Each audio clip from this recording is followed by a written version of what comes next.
다 같이 묵도하심으로 수요 기도회를 하나님께 드리겠습니다.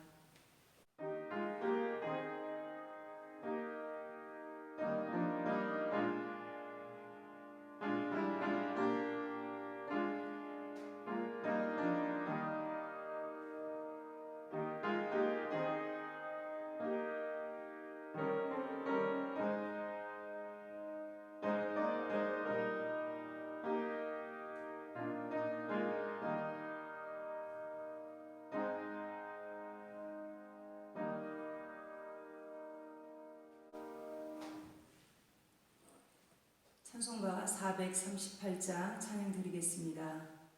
찬송가 438장입니다.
우리 다 같이 기도하시겠습니다.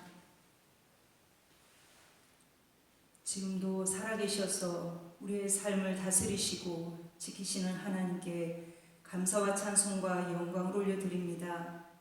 우리를 사랑하시어 독생자 예수 그리스도를 이 땅 가운데 보내주시고 죄로 인해 하나님과 멀어졌던 우리를 십자가의 대속으로 구원하여 주시고 하나님과 화목케 하심을 감사드립니다. 영원히 멸망받아야 될 저희들을 택하여 구원하여 주시고 하나님의 은혜 안에 살아갈 수 있도록 날마다 붙드심을 감사드립니다. 하나님, 코로나 바이러스로 인해 사회가 서로를 불신하고 경계하며 비방하는 힘든 시간들을 보내고 있습니다.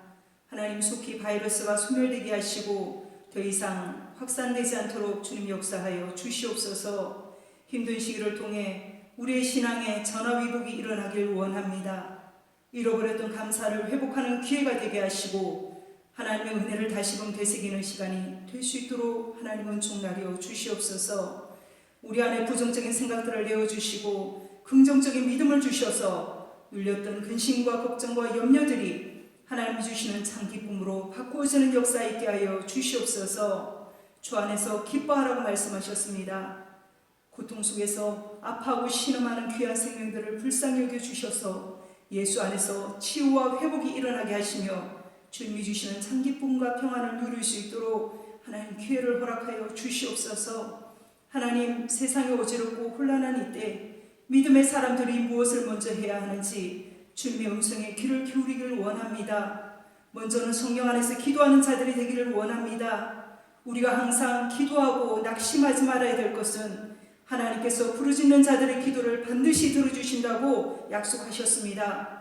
사람을 바라보지 말게 하시고 환경 속에 눌리지 말게 하시며 어떠한 상황 가운데서도 믿음을 잃지 않고 하나님의 뜻을 이루어가셨던 예수님을 바라보며 나아가는 하나님의 사람들 되게 하실 줄 믿습니다. 사람의 시선으로 보기에는 이해가 되지 않는 많은 일들이 있지만 모든 것이 합력하여 선으로 인도하실 주님만을 믿습니다. 이 모든 일들로 하나님께 범죄하지 않도록 우리의 마음과 생각을 지켜주시고 언제나 감사함으로 하나님께 아뢰올 수 있는 우리가 될 수 있도록 축복하여 주시옵소서. 이 시간 생명의 말씀을 듣기를 원합니다. 말씀 전하시는 목사님, 하나님의 오른손으로 붙드사 하나님의 뜻만을 전거할 수 있도록 주님 도와주옵소서. 마음은 활짝 열고 주님의 말씀을 들을 때 상한 심령이 힘을 얻는 역사, 낙심하고 있는 심령에 주님의 오르만지심이 있는 귀한 역사만 있게 하여 주시옵소서. 감사드리며 거룩하신 예수님의 이름으로 간절히 기도 올리옵나이다. 아멘.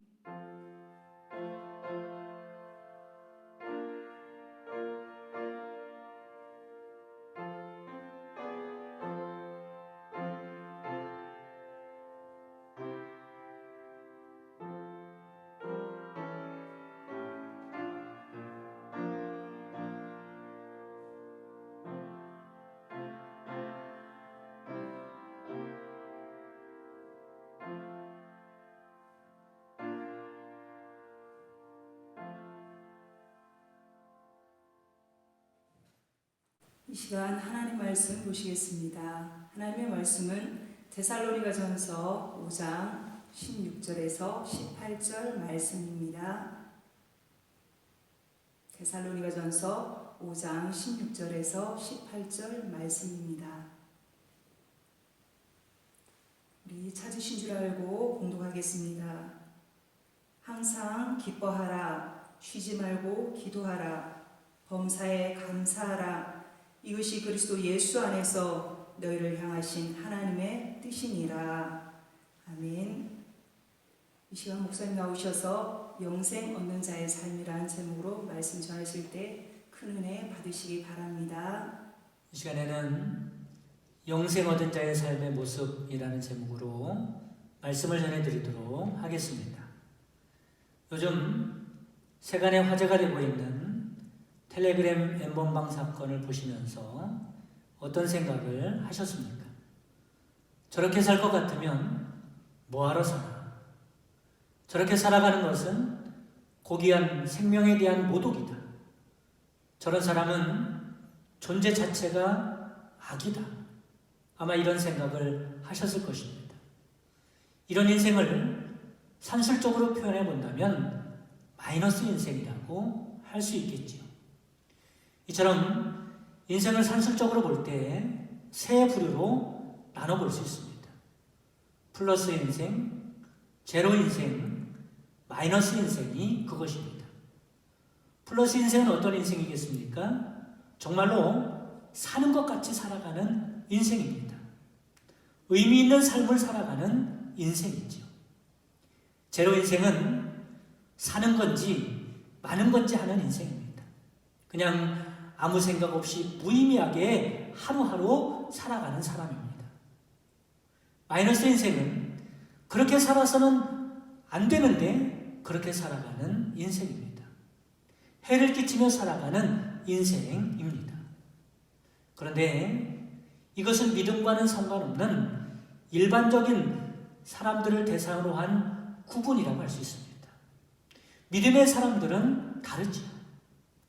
예수님 믿어서 구원받고 영생을 얻은 우리들은 다른 차원에서 생각을 해보아야 할 것입니다. 여러분, 우리가 다른 일반 사람들과 다른 것이 무엇입니까? 우리는 하나님 안에 있는 사람들입니다. 하나님이 함께하는 인생입니다. 이것을 보고 우리는 영생이라고 하죠. 하나님과 영원히 함께하는 인생이 되었다는 것입니다. 이런 의미에서 영생을 얻은 사람들은 두 부류로 나눠볼 수 있습니다. 먼저는 영생을 얻었을 뿐만 아니라 현실 가운데서도 영생을 누리며 살아가는 인생입니다. 영생을 얻은 사람답게 살아가는 것이죠. 다음은 영생을 얻었다라고 하는 것은 명목뿐이고 현실 가운데서는 영생을 얻지 못한 세상 사람들과 같이 살아가는 인생입니다. 영생을 얻었으나 만한 인생을 말하는 것입니다. 그렇다면 영생을 얻은 사람답게 살아간다는 것은 어떻게 살아가는 것인가? 그 구체적인 삶의 모습이 바로 오늘 본문에 나와 있습니다. 오늘 뭐라고 말씀합니까? 항상 기뻐하라. 쉬지 말고 기도하라. 범사에 감사하라고 말씀하고 있습니다. 그러면 이것이 왜 영생을 얻은 사람들의 삶일까요? 먼저 항상 기뻐하라고 하는 말씀은 구원받고 영생의 복을 받은 사람들의 반응입니다. 사실 영생을 얻은 기쁨은 세상의 그 어떤 것도 빼앗을 수 없는 절대적인 기쁨입니다. 우리가 인생을 살아가는 동안에도 기쁨도 갖가지 기쁨이 있지 않습니까? 그런데 정말로 큰 기쁜 일이 있다면 나머지 소소한 것은 그냥 웃어 넘길 수 있지 않습니까? 바로 영생의 기쁨이 그런 기쁨이라는 겁니다. 영생의 기쁨이 얼마나 큰 기쁨인지 세상의 그 어떤 것과도 비교할 수 없는 기쁨이다라고 하는 것이죠. 사도 바울의 대표적인 신앙이 바로 기쁨의 신앙이라고 할 수 있습니다. 빌립보서 4장 4절 말씀에 보면 주 안에서 항상 기뻐하라. 내가 다시 말하노니 기뻐하라 라고 말씀합니다. 그런데 실제로 이렇게 기뻐하라고 당부하고 있는 바울은 현재 어떤 상황입니까? 감옥에 갇혀있는 상황입니다. 감옥에 갇혀 있으면서도 기뻐하고 찬송하고 있는 것이죠. 그리고 오히려 감옥 밖에 있는 빌립보 성도들에게 항상 기뻐하라고 권고하고 있습니다. 어떻게 이렇게 할 수가 있을까? 세상 그 어떤 것도 바울에게서 영생을 얻은 기쁨을 빼앗아갈 수 없었기 때문에 그렇다는 것입니다. 그래서 본문에서는 기뻐하라 앞에 항상이 붙어 있는 것입니다. 그만큼 영생을 얻은 기쁨이 큰 것이라고 하는 말씀을 하고 있는 것이지요. 세상을 살다 보면 여러 가지 일을 만나게 됩니다. 좋은 일도 있지만 좋지 않은 일도 얼마나 많습니까? 혹시 슬픈 일, 우울한 일이 있다 해도 영생을 얻은 것만 생각하면 기쁨이 솟아나는 비밀이 성도들에게 있어야 한다라고 하는 것입니다. 다음으로 영생을 얻은 사람들의 모습은 쉬지 말고 기도하라는 것입니다.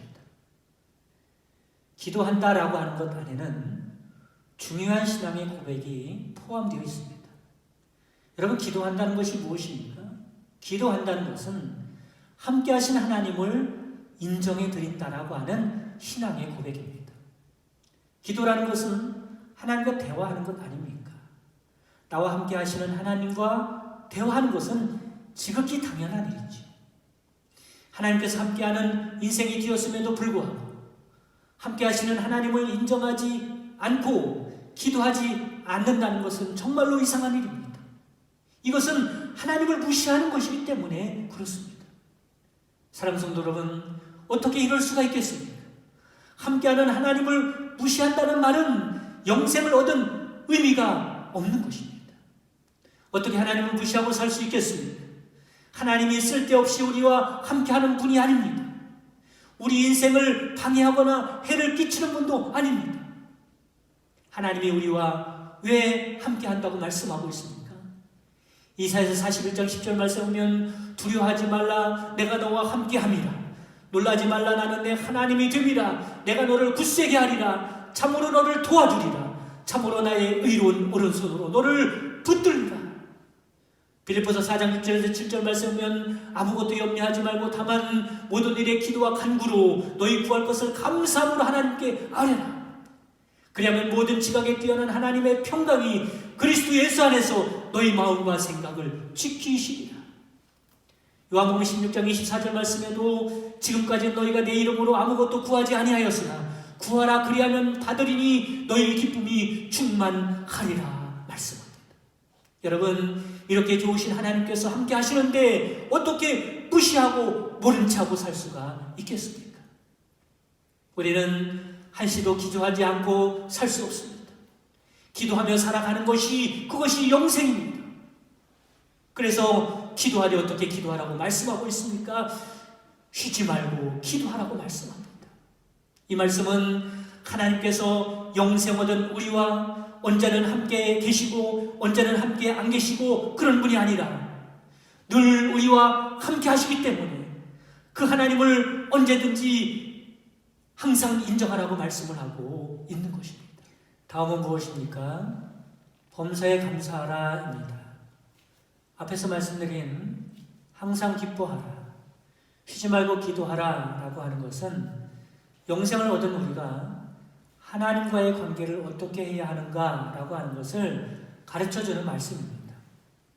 영생을 얻은 사람들은 하나님을 항상 기뻐하고 하나님을 인정하고 쉬지 말고 기도하며 살아가야 할 줄 믿으시기를 바랍니다. 그리고 또 무엇을 해야 합니까? 감사하며 살아가야 한다는 것입니다. 그런데 감사하는 것은 앞에서 말씀드린 두 가지와 성격이 좀 다릅니다. 감사라고 하는 것은 세상에서 나에게 일어나는 사건에 대한 태도라는 말씀입니다. 영생을 얻어서 하나님이 함께하는 인생인 우리들은 어떤 신앙의 고백 속에 살아가고 있습니까? 내 인생 가운데 일어나는 모든 일은 그 안에 하나님의 선하신 뜻이 있다라고 믿고 고백하며 살아갑니다. 바로 이 고백이 감사로 나타나는 것이죠.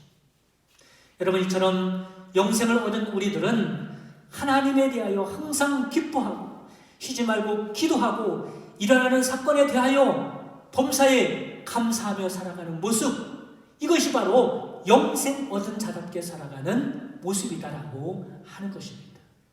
여러분, 하나님이 이렇게 살기를 원하신다는 것을 기억하시기를 바랍니다. 그래서 뭐라고 말씀을 맺고 있습니까? 이것이 그리스도 예수 안에서 너희를 향하신 하나님의 뜻이라고 말씀하고 있습니다. 그런데 현실은 그렇지 않을 때가 많다는 것입니다. 왜 그럴까요? 가만히 보면 우리가 겪고 있는 세상 일 때문에 그렇습니다. 이상적인 모습은 세상 일과 관계없이 기뻐하고 기도하고 감사하며 살아가는 것인데 실제로 우리가 세상에 살아가는 동안에 겪는 일 때문에 이렇게 하지 못할 때가 많이 있다라고 하는 것입니다. 여러분, 무엇이 문제라고 생각하십니까? 영생을 얻은 자들에게 주시는 하나님의 한량없으신 은혜에 대하여 무감각하고 그 은혜를 잊어버리고 살기 때문에 그렇다라고 하는 것이죠. 유명한 기독교 작가인 포함이라는 분이 있습니다. 그는 자신에게 큰 영향을 주었던 사건 하나를 말합니다. 포함이 청년이었을 때 친구 집에서 보낸 적이 있었다고 합니다. 그 친구는 포함에게 모든 방은 다 편안하게 사용할 수 있지만 응접실 건너편에 있는 작은 방은 절대로 가지 말라고 주의를 주었습니다. 포함은 친구의 말대로 그 방은 가지 않았습니다. 그러던 어느 날 밤 잠이 오지 않아서 응접실에 나갔는데 그 출입 금지였던 작은 방에서 인기척이 들리는 것입니다. 방문이 조금 열려 있기에 궁금해서 살짝 들여다 보았습니다. 그런데 침대 위에 한 어린 소년이 거의 식물인정 인간처럼 누워 있었습니다. 그리고 그 침대 옆에는 소년의 어머니가 무릎을 꿇고 있었습니다. 보암은 그때 흐느끼면서 아들의 머리를 쓰다듬으며 속삭이던 그 어머니의 말을 결코 잊을 수 없다고 말하고 있습니다. 아들아, 나는 너를 세상에 태어나게 했다. 나는 너에게 생명을 주었다. 나는 너에게 먹을 것도 주었다. 너의 모든 것을 사랑하며 지켜주고 있다. 그런데도 너는 나를 알지 못하는구나. 그 어머니는 너무나 아들을 사랑했고 그래서 모든 것을 아낌없이 주었지만 아들이 그 어머니를 알아보지 못하는 안타까움과 슬픔을 토로하는 말이었습니다. 그런데 여러분, 이 아들의 상태가 바로 우리의 상태일 수가 있다라고 하는 것이죠. 우리가 지금 하나님의 놀라운 은혜 안에서 영생을 가지고 살고 있음에도 불구하고 깨닫지 못하고 기뻐하지도 감사하지도 기도하지도 않고 살아가고 있다면 아무것도 모르는 병든 아들 옆에서 무릎 꿇고 한탄하던 그 어머니와 같이 하나님께서도 우리를 보시고 안타깝게 여기실 것입니다. 그렇다면 우리들이 왜 하나님의 은혜를 깨닫지 못하고 그 은혜를 쉽게 잊어버리고 영생 얻은 자답게 살지 못하는 것일까요? 그것은 하나님이 주시는 은혜의 성격을 잘 알지 못하기 때문에 그렇습니다. 하나님의 은혜가 때로는 우리의 심령을 흡족히 적시는 소낙비같이 시원하게 내리기도 하고 우리의 삶을 뒤바꿔 놓을 만큼 놀라운 일을 일으키기도 하지만 항상 그런 것은 아니라는 것입니다. 더 많은 경우 하나님의 은혜는 보이지 않게 느낄 수 없을 정도로 잔잔하게 내린다는 사실입니다. 팔레스타인 지역은 농사를 짓기에 적합한 기후가 아닙니다. 특히 비가 잘 오지 않습니다. 그런데 신기하게도 비가 오지 않는 한여름에도 식물이 자란다는 사실이죠. 여러분 가만히 생각해 보시기 바랍니다. 정말 신기하지 않습니까? 비가 내리지 않는데도 농작물이 자라는 것입니다. 어떻게 된 것일까? 여기에 비밀이 하나 있습니다. 그 비밀은 밤마다 보이지 않게 내리는 이슬입니다. 밤마다 내리는 이슬이 대지를 적시고 그 이슬로 인하여 곡식이 자라는 것입니다. 그러므로 팔레스타인 지역은 이슬이 절대적이죠.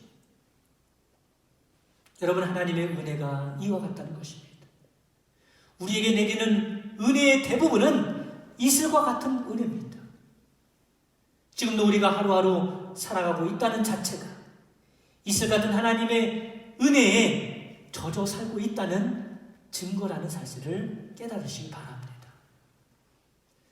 어떤 때는 내 인생 가운데 비 한 방울 내리지 않아서 곧 죽을 것 같은 순간이 있었지만 돌이켜보면 어떻습니까? 그때도 하나님의 은혜가 있었다는 사실을 발견할 수밖에 없습니다.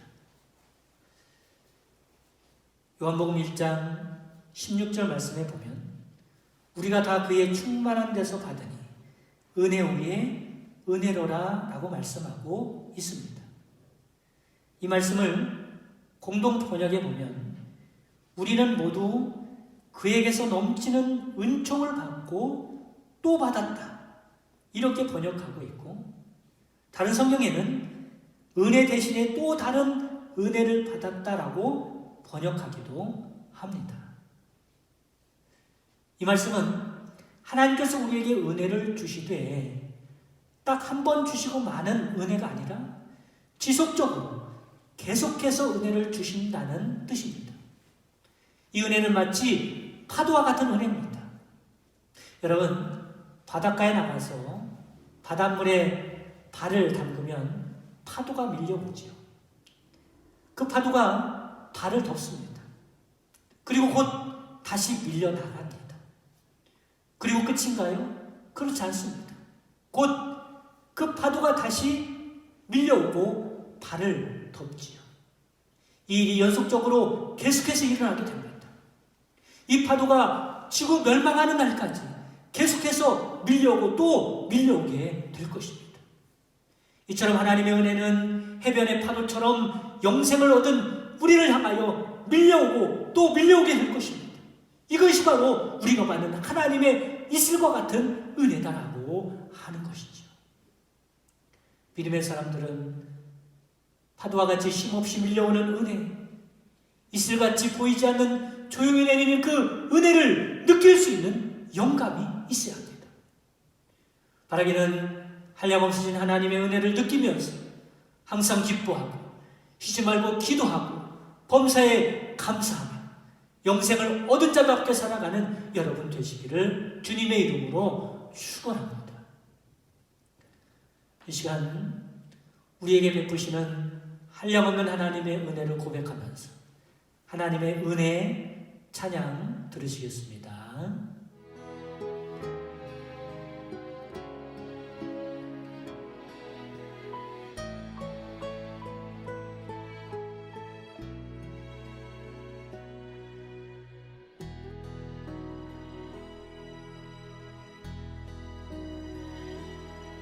나를 지으신 이가 하나님, 나를 부르신 이가 하나님, 나를 보내신 이도 하나님, 나의 나 된 것은 다 하나님 은혜라. 나의 달려갈 길 다가도록 나의 마지막 걸음 다하도록 나로 그 십자가 품게 하시니 나의 나 된 것은 다 하나님 은혜라. 한량없는 갚을 길 없는 은혜, 내 삶을 내워 사는 하나님의 은혜. 나 주저함 없이 그 땅을 밟음도 나를 붙드시는 하나님의 은혜.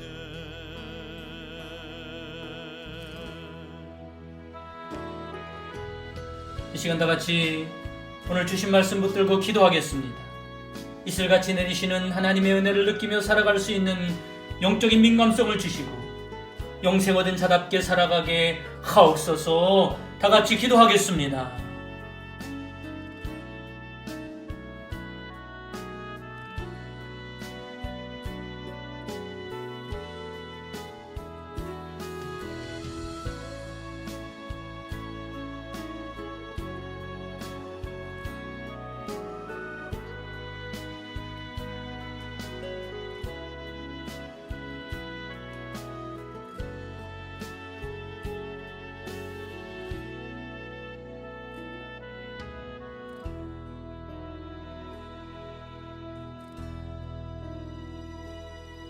나를 지으신 이가 하나님,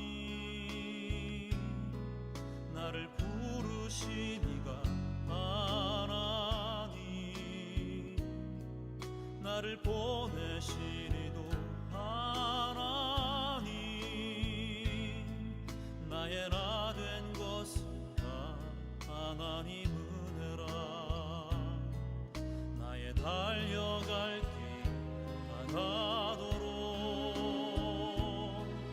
나의 마지막 걸음 다하도록 나로 그 십자가 품게 하시니 나의 나 된 것은 다 하나님 은혜라. 한량없는 은혜, 갚을 길 없는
광고 말씀드리겠습니다. 돌아오는 주일 예배도 영상으로 드리도록 하겠습니다.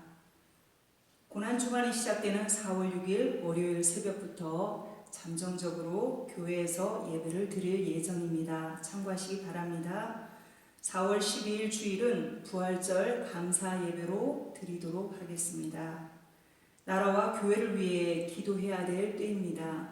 모이기는 어려워도 시간 되시는 대로 교회 오셔서 함께 기도에 힘써 주시기 바랍니다. 이상입니다. 우리 주님 가르쳐 주신 기도로 예배를 마치겠습니다. 하늘에 계신 우리 아버지여, 이름이 거룩히 여김을 받으시오며 나라 임하옵시며 뜻이 하늘에서 이룬 것 같이 땅에서도 이루어지이다. 오늘날 우리에게 일용할 양식을 주옵시고 우리가 우리에게 죄 지은 자를 사하여 준 것 같이 우리의 죄를 사하여 주옵시고 우리를 시험에 들게 하지 마옵시고 다만 악에서 구하옵소서. 대개 나라와 권세와 영광이 아버지께 영원히 있사옵나이다. 아멘.